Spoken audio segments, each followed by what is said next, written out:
Les Ivoiriens s'attendaient à cette annonce. Alassane Ouattara avait donné des signes très clairs. Depuis ce mardi, c'est officiel, le président de la République sera bien candidat pour un nouveau mandat. Oui, je suis candidat parce que la constitution de notre pays m'autorise à faire un autre mandat et ma santé le permet.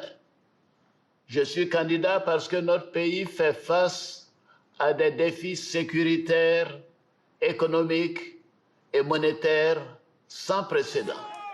Élu une première fois en 2010, Alassane Ouattara a déjà effectué 3 mandats successifs. Une réforme constitutionnelle lui a permis de rester au pouvoir après les 2 premiers mandats. Une approche fermement contestée par l'opposition. Au moins 85 personnes avaient été tuées dans des violences en marge du scrutin de 2020. Dans son allocution diffusée sur les réseaux sociaux, le président de la République a justifié sa décision de se présenter à 83 ans. Il a répondu à de nombreux appels, dit-il, et il veut faire profiter de son expérience. Mais cette fois, poursuit-il, ce sera le mandat du passage à une nouvelle génération.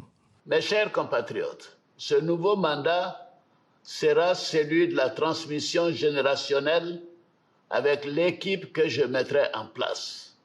Nous pourrons consolider les acquis et nous continuerons à améliorer le quotidien de nos compatriotes, notamment les plus vulnérables.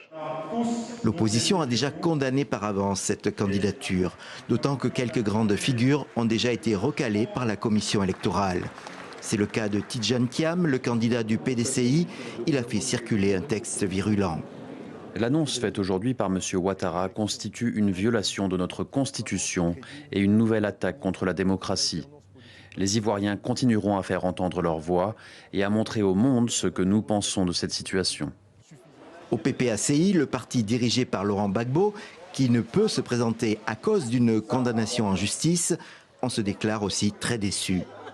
Nous sommes désagréablement surpris qu'au terme de ce mandat, il veuille encore briguer un 4e mandat. Voilà. Et si celui qui fait un 4e mandat, il ferait un 5e, il ferait un 6e. Donc il s'octroie une présidente à vie à la tête de la Côte d'Ivoire, mais cela contre la loi fondamentale, contre la constitution ivoirienne. En l'absence des principaux dirigeants de l'opposition, Alassane Ouattara fait désormais figure de favori pour la présidentielle. Le scrutin est prévu dans 3 mois, le 25 octobre.